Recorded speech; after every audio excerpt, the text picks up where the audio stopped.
Bonjour à toutes et à tous, bienvenue sur votre chaîne d'information régionale, c'est Grand Littoral TV en ce mardi 19 novembre. Vous le savez, on démarre cette édition par vos prévisions météo avec le retour du soleil, d'un temps en clair, sec et dégagé. Il fait frais, voire même froid, certes aujourd'hui. Enfin, les températures sont de saison, 7 à 8 degrés est prévu de l'Audomarois jusqu'au littoral. Cet après-midi, la journée globalement sera belle et ensoleillée. Cette semaine également s'annonce plutôt agréable, on en reparlera avec les prévisions météo juste après ce journal. À la une, tout d'abord une image de la visite hier à Calais de la ministre de la Cohésion des Territoires, Jacqueline Gouraud. Elle a notamment visité le SAS Coluche dans la matinée avant d'aller à Saint-Omer et à Thérouanne. Ici, le SAS permet à des jeunes décrocheurs de construire leur projet professionnel pendant plusieurs mois et de retrouver leurs repères. La ministre a d'ailleurs vanté les mérites de ce dispositif qualifié d'exceptionnel qui existe depuis 3 ans à Calais. On écoute Jacqueline Gouraud au micro de Corentin Escaillé. C'est un dispositif qui existe depuis maintenant bientôt 3 ans. Pour certains, avant de construire un projet de vie, ils ont passé 6, 7 ou 8 mois ici à travers différents ateliers. Donc c'est vraiment ce qui permet, quand on est décrocheur, c'est-à-dire qu'on n'a plus aucun repère, on ne sait plus à quoi en fait s'accrocher ni à qui faire confiance, eh bien ça permet ici dans ce lieu d'être ce SAS qui permet tout doucement, avec du temps, de reconstruire sa vie, de se donner du sens, de construire un projet professionnel et de retrouver un équilibre. Natacha Bouchard, la maire de Calais, que vous venez d'entendre, et non pas Jacqueline Gouraud, que l'on écoutera tout à l'heure. L'actualité du jour également marquée par les États généraux de l'éducation, une série de 7 débats organisés en France avec pour objectif de rédiger une constitution éducative. L'une de ces journées a lieu dans la région à Roubaix avec toutes sortes de professionnels de l'enfance réunis pour proposer des mesures concrètes en matière d'éducation et une question principalement étudiée, comment mieux accompagner les enfants dès le plus jeune âge. À ce propos, on écoute un directeur de crèche rigolo comme la vie, Jérôme Aubry, notre invité hier en plateau.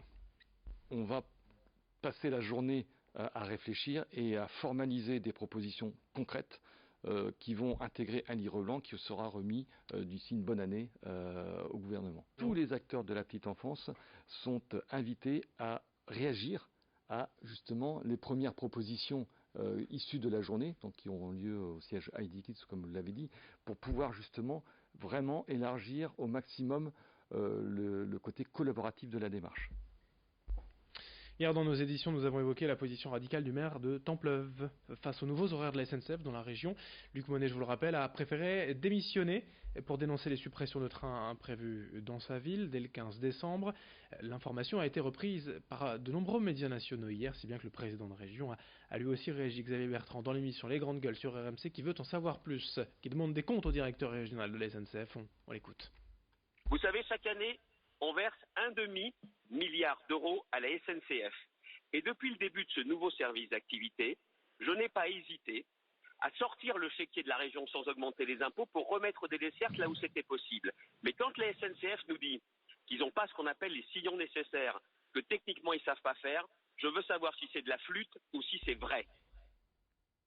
Au chapitre économique et également durant les 2 prochaines semaines jusqu'au 30 novembre ont lieu les rencontres régionales de la recherche et de l'innovation.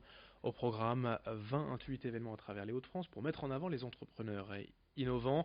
Les porteurs de projets, les chefs d'entreprise, chercheurs, salariés et étudiants vont ainsi se rencontrer et échanger pour aider au développement économique régional.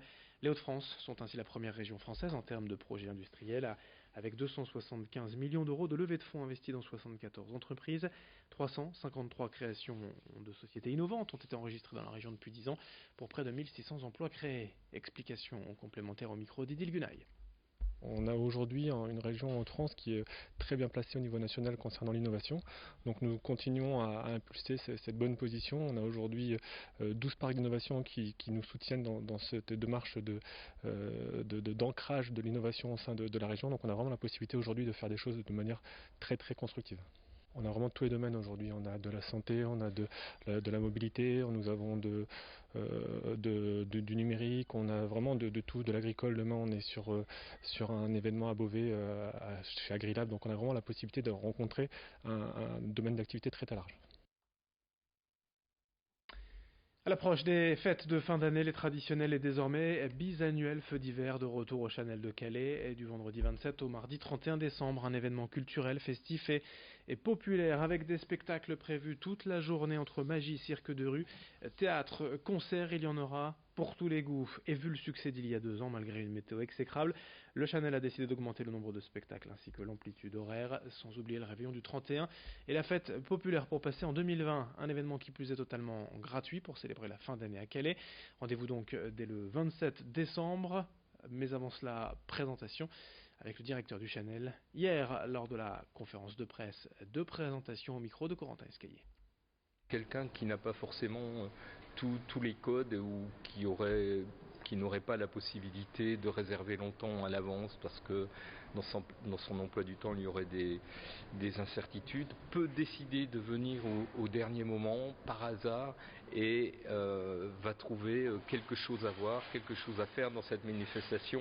Parce que, par exemple, tout ce qui est au chapiteau, c'est en accès libre à tout moment et tout l'après-midi.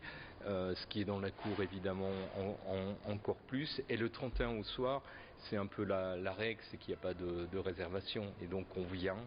Il y a une programmation, à la fois au chapiteau, dans la grande halle. Il y a 2 balles. Enfin, voilà. Et ça s'adresse vraiment à la famille.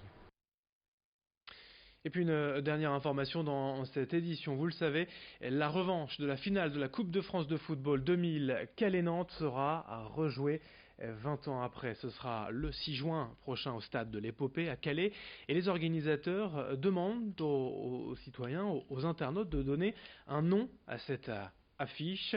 Vous pouvez proposer directement sur internet le nom pour ce match, un nom symbolique mais qui sera tout de même publié sur les affiches officielles de la rencontre Calais-Nantes. La revanche, c'est trop simple peut-être pour les organisateurs. Vous pouvez donc participer, proposer votre nom. Fin de cette édition. Merci de votre fidélité. À suivre dans un instant vos prévisions météo sur Grand Littoral TV.